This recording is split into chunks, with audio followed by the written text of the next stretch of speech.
Coming up on Inside the Summit League, couple of really good baseball stories. One at Western Illinois, where Mark Garton is seeing things in a different way this season after some serious sickness made him sit out for a year. And the boys at IPFW getting buzz cuts to create some buzz and raise some money for a young fan fighting leukemia.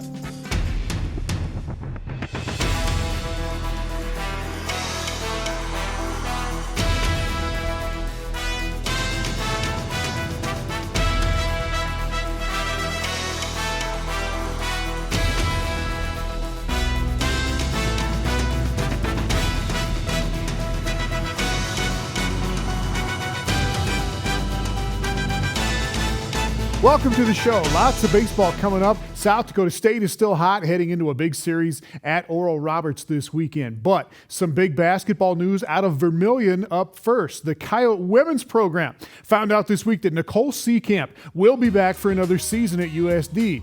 She is a two-time All-Summit League first-teamer and was the most valuable player in the league tournament the last 2 years. And everybody thought that she had played her senior season, thought she was done, but not so. Seekamp had played in an amateur competition in her home country of Australia following her high school graduation, and the NCAA had originally taken away a year of college eligibility because of that. But after this past season, South Dakota petitioned the NCAA for relief. They came back this week and granted Seekamp 1 more year. Yeah, I'm over the moon right now. I don't even really know what to say about it, but I'm just really excited that I get to come back and improve my game as well as, continue with school and get my master's. Well, Seekamp will have to sit out the first 2 games of this season, but she is back for 1 more year with the Coyotes. One other hoops note, congratulations to Vicky McIntyre. The Oral Roberts Senior is the first Golden Eagle taken in the WNBA draft. The Seattle Storm took McIntyre with the 20th overall pick. Seattle took players from national powerhouses Notre Dame and UConn with their other 2 picks, so she is in very good company. McIntyre set Summit League records this year for rebounds and blocked shots. Well, McIntyre dominated games on the court, much like Krista Menke is doing on the softball diamond this spring. She has been unbelievable. The Bison Senior is the pitcher of the week again. It's the 8th time this season. She threw her first perfect game against Fort Wayne on Saturday. It's her 3rd no-hitter of the season. She strikes out 26 in 2 games, and she leads the nation in strikeouts right now with 301. The player of the week is another Coyote. Christy Warnock, a freshman, had a walk-off grand slam against Omaha on Friday, drove in 6 runs in South Dakota's 2-game sweep of the Mavericks. Game 3 of that series was rained out. Now, the other Summit League softball series of the week was in Brookings, with South Dakota State taking on Western Illinois. Cool and cloudy and breezy in Brookings for this entire series over the weekend. Casey Hart limits South Dakota State to just 3 hits in Game 1. One of those hits by Christian McCone, who slaps that into left for an RBI. Jordan Sturgeon with the only run of the game for the Jackrabbits. Leathernecks leading at 3-1, and Hart getting some help from Sammy Marshall at shortstop. Snags that to end the 5th inning. And then in the 6th, Jacks with a runner at 3rd, and Hart gets Sturgeon looking. 7 strikeouts for Hart, who gets her 7th win of the season. Well, Christian McCone had that RBI single earlier. Look at this catch out in left field by McCone. Does get under it and make the fabulous grab. But Hart with a nifty little 3-hitter for the Leathernecks. Ground ball to Marshall to end it. And Western Illinois takes Game 1, 3-1. Jacks come back in Game 2 behind the pitching performance of Brianna Clark. Freshman from California goes up and away for a strikeout here. And then rolls that over the outside corner for another strikeout. 6 Ks, 4 hits, no runs allowed by Clark. South Dakota State gets all they need in the 5th inning. They get back-to-back home runs by Cassidy Vlatt and Jordan Sturgeon. And then a triple by Christian McCone, who ends up head first into 3rd. She scores on a single by Jessica Markanich. And SDSU takes Game 2, 3-0. And with the wind howling in on Sunday, Game 3, and Western gets 6 runs in the 1st inning. They get another here in the 2nd on a bloop to left center by Kelsey Marlowe. That drives in Tierney Botno. Botno scores 3 times. Casey Hart back out in the circle. Another 3-hitter for her. Strikes out 5. Look at this nasty changeup. Hart gets 2 wins on the weekend, and Western wins game 3, 11-3. Well, baseball highlights coming up a little bit later, but next, losing their hair to gain some attention at IPFW. The Dons giving it up to help out a little girl with leukemia. Inside the Summit League on Midco Sports Network is presented by Grand Falls Casino and Golf Resort and Dakota Land Honda. Inside the Summit League on Midco Sports Network is presented by Sanford Health, your Heartland Chevy team dealers, and the Sioux Falls Convention and Visitors Bureau. Welcome back. There is an organization called the Versus Cancer Foundation. They work with athletes and teams and communities to raise money to fund the fight against cancer. IPFW Baseball is one of those teams that has joined the fight. They set a goal to raise $5,000, went well above and beyond that. And then they went even further to literally give up a part of themselves in support of a young cancer patient named Gianna. Walk us through that day in January when you guys found out. What goes through your mind at something like that? It was quite a surprise, obviously. We took her into the pediatrics to have a cough and ongoing fever looked at, did some blood tests, and the results were leukemia. It probably took that whole week to fully sink in, but she was a trooper. She did great. She's been just an awesome cancer warrior ever since, and she's beat it. Man, when they sent me the email about her story, it was hard to read. You know, having two kids at home really hits home to know the fight that she's gone through and the fight that she'll continue to fight, and makes today that much more worth it to put a face with what we're doing. And she was awesome. She's a champion in every sense of the word. All right, one of the first ones to get their hair cut, hair shave. What are your thoughts? I like it. I'm excited. I think it was for a great cause, and it was worth every piece of hair that came off my head. I think they really got a sense in this, and then having Gia come out today, that there is more to life than baseball, and for them to get involved with a cause that's bigger than them, I think they really took it over because they all have somebody that they know or in their family or friends or something that's been affected by cancer. My cousin Jamie, she's actually here today. She had breast cancer, and my grandpa had cancer as well, so it's nice that we could support a good cause that goes to them as well. Growing up, one of my best friends, Alex Brewer, was diagnosed with leukemia. He had to go through it. It was around the 1st to 2nd grade. He actually had to miss a year of school. He's now more than 10 years cancer-free, and I talk to him all the time when I go home, and he's always been an inspiration to me. So. And then how important is something like this, the Versus Cancer, the trying to raise funds to help out, both nationwide and locally? It's very important. All organizations and foundations that raise money for research and medicine developments, especially for kids, without it, there would be no cures, there would not be, people would die, kids would die. So it's incredibly important. What college baseball and IPFW here locally has done is just outstanding. We really appreciate it. Versus Cancer gives you the $5,000 goal, and we're like, man, that's pretty ambitious, but these guys really took it over, and they took a lot of ownership with this, and it was really fun to watch them work for something that was bigger than them. And for them to reach the $5,000 mark is a huge accomplishment for them, and that I know they're really proud of it. That's awesome. I think we really got motivated with the story of Gianna. I think we're over $1,000 short of our goal, and in the past 3 days, I think we've raised $1,000, and we actually went above and beyond our goals. So I know it meant a lot to us that we could do it, and props to everyone who donated and listened to our story. The support has been awesome. I mean, friends, family. The neat thing is the complete strangers. Your whole baseball team, they've embraced Gianna, hopefully fed off of her and received some inspiration from her.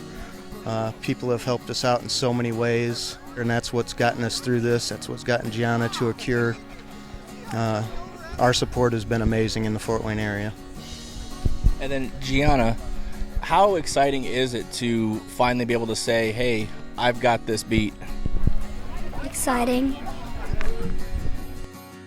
Well, all of that head shaving went on after the Fort Wayne game against Western Illinois on Saturday, and back with the highlights from that series and the rest of the week in baseball.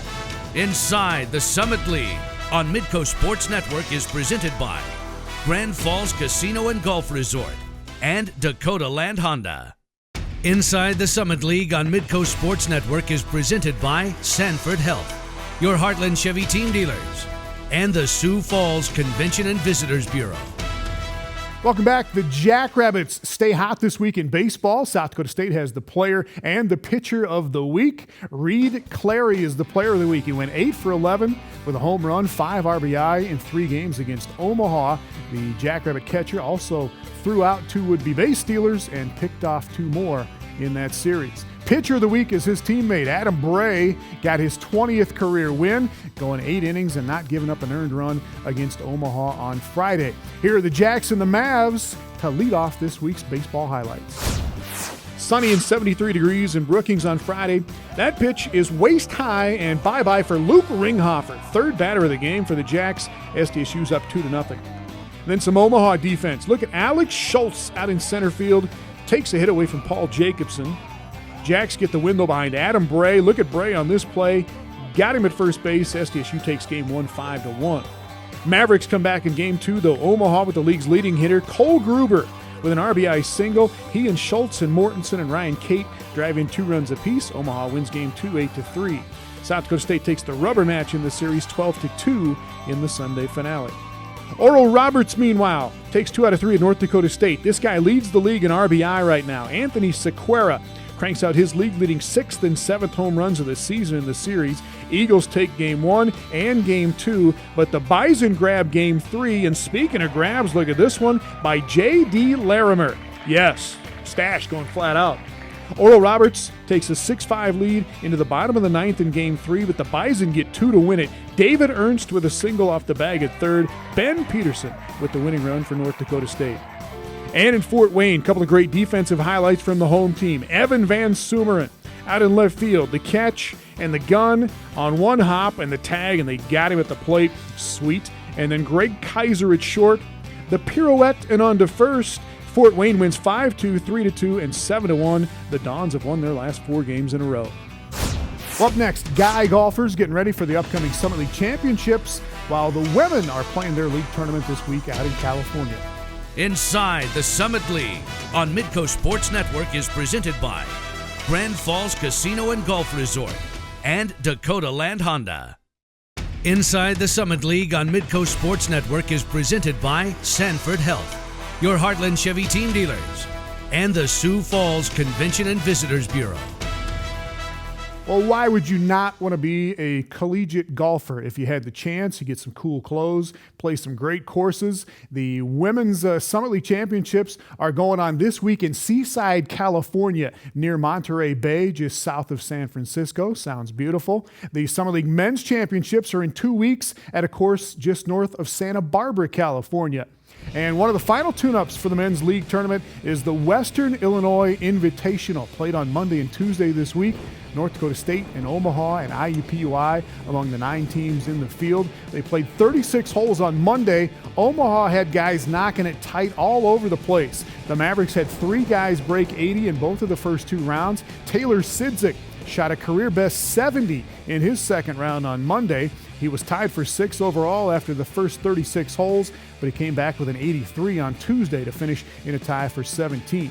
Carl Kreeser of Omaha was top 10 at the Summit League Championships last year. He shot 74-77 on Monday, also came back with an 83 though on Tuesday to finish out of the top 20.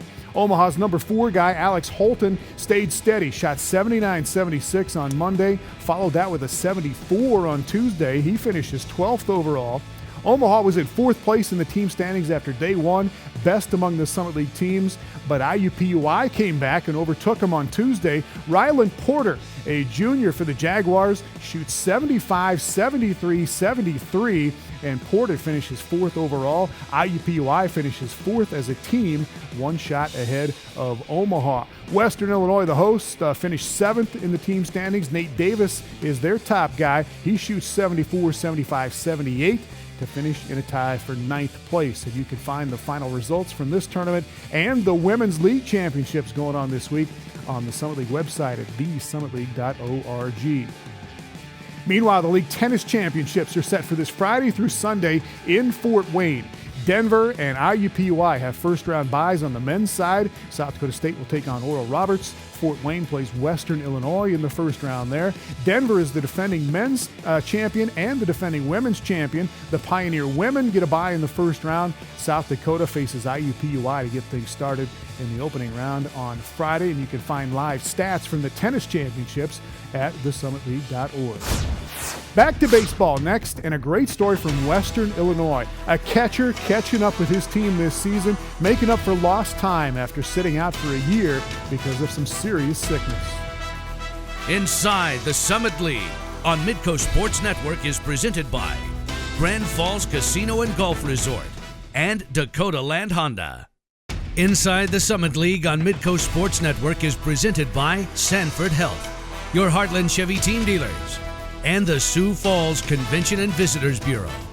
We go to Macomb this week for the Campus Spotlight. Really good story on a baseball player at Western Illinois who is back this season, seeing things in a new light after a serious illness almost took him out of the game for good. For most baseball players, getting back from winter break and preparing for opening day is an exciting time of year.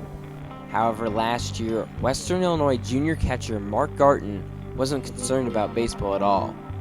Garton was instead afraid for his life.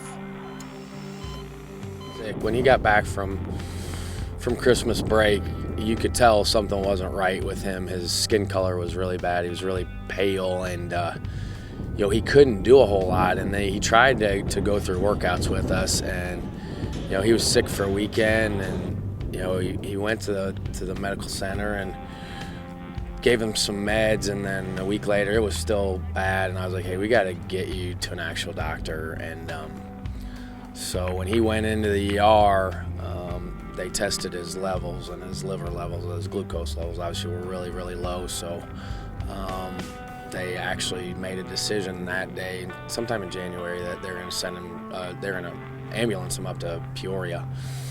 So that was, my first thought was that he may have cancer. Because that's what he looked like. It looked like he had cancer. And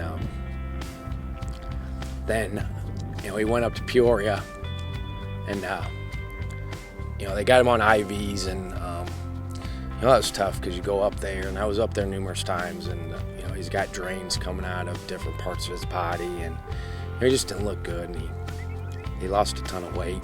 Found out I had 3 liver abscesses, my lung was collapsed, and I had a very rare bacterial infection, and I was hospitalized for a month. Wasn't able to eat, walk for 3 of the 4 weeks in the hospital. I would fill the guys in on bits and pieces after I see Mark, but I didn't really let them know how bad it was, because it was bad for Mark. I mean, he looked awful. So I'd let the guys know that he was doing okay, but really he wasn't, but he got better. Once they really got a handle on what he had, he got a lot better. I was just worried about getting my parents were able to be there for the entire time I was there. I was worried about just with my family and friends, and I thank the team for helping me get my mind off of being in a hospital bed. I got to watch the games and talk to some of the guys, so it was always good to have the team there. And Coach Brownlee was just always very supportive of me, just coming to visit me at the hospital, and always never talking about baseball, just talking about how I was doing and how the family was doing. And then during the summer, he just said, just get back on a workout program, get back in good physical shape, and the rest will take care of itself. You take the baseball part of it out when guys go through that. You don't want your guys to ever go through that. They're like your kids, so you don't want your guys to suffer. Once Garton was released from the hospital, the thought of playing baseball was an afterthought. The junior was just beginning to walk again. As time went on, so did the hunger to come back and play.